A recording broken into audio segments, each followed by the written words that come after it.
조국혁신당은 왜 생겼나를 좀 더 생각해야 돼요. 조국혁신당은 윤 정권 조기종식이라는 이 프로젝트를 위해서 일시적으로 태어난 정당으로 사람들이 다 인식했어요. 이제 단일화 안 하고 쭉 간다. 그러면 조국혁신당 후보가 망할 거예요, 거기는.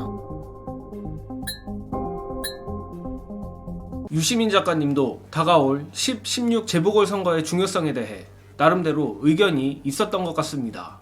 오늘자 매불쇼 수요 난장판에 유시민 작가님이 출연하여 여러 인사이트를 내놓으며 재보궐선거를 비롯해 최근 불거진 민주당과 조국혁신당 간의 갈등에 대해 의견을 밝혔는데, 미리 말씀드리자면 유 작가님도 역시 다가올 재보궐선거에서 가장 중요한 선거는 부산 금정구청장이라 봤습니다. 또한 조국혁신당에 대한 분석과 함께 다가올 재보궐선거에 대한 제언을 했는데 상당히 공감이 많이 되어 여러분께 공유드리고자 합니다. 관련한 유시민 작가님의 조국혁신당에 대한 진심 어린 조언 보시고 이어가겠습니다.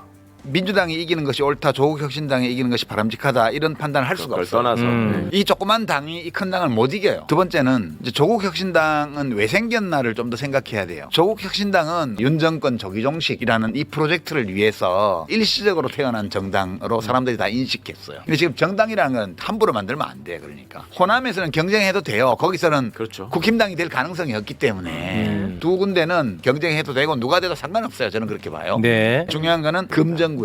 금정구청장. 거기는 단일화를 해도 되고 안 하면 또 안 하는 대로 유권자들이 찍는 거고, 여기가 어차피 단일화를 하면 하는 대로 안 하면 안 하는 대로 각 당이 두 당이 다 평가받는 거예요, 유권자들한테. 네. 단일화 안 하고 쭉 간다. 그러면 조국혁신당 후보가 망할 거예요, 거기는. 왜냐하면 조국혁신당 지지자들이 민주당이 싫어서 지지하는 사람도 일부 있지만 민주당이 좋은데 민주당에 만족 못해서 지지하는 사람이 더 많거든. 근데 단일화를 안 해가지고 국민의힘한테 넘겨준다 이러면 국힘당이 또 되는 건 나 정말 못 보겠어, 이런 사람은 또 민주당을 찍어요. 이미 우열이 상당 부분 있기 때문에 내가 금정구 후보면 어차피 떨어질 건데 단일화 여론조사 해도 다 지는 거예요. 그냥 인심 한번 쓰고 네. 모양새 좋게 하고 곡성 영광 군수 선거 열심히 하고 네. 그러면 되지. 정말 솔직하게 말해 유시민 작가님과 달리 저로서는 조국혁신당이 굳이 호남에서도 민주당과 에너지를 소모하며 신경전을 벌일 필요가 있을까 싶은 마음은 있습니다. 그러나 최소한 금정구청장 선거에 있어서는 유시민 작가님의 의견에 100번 1000번 동의합니다. 민주당이 좋고 조국혁신당이 싫어서가 아니라, 또는 그 반대의 경우도 아니고 사실상 금정구청장 선거는 정답이 정해져 있는 것이나 마찬가지이기 때문입니다. 예컨대 누가 봐도 민주당 김경지 후보의 경쟁력이 높은 것이 현실인 상황에서 조국혁신당 류재성 후보로 단일화해 패배한다면 그 모든 책임은 조국혁신당이 뒤집어쓸 수밖에 없습니다. 물론 단일화가 불발되어 패배를 한다고 해도 달라질 건 없습니다.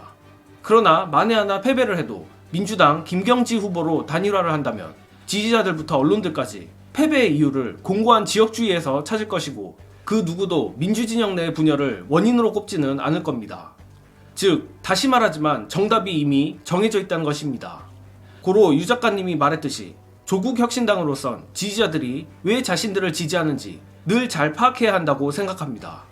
그리고 유 작가님은 이 외에도 최근 서울의 소리 이명수 기자가 공개한 김대남 녹취에 대해서도 놀라운 분석을 보여줬습니다.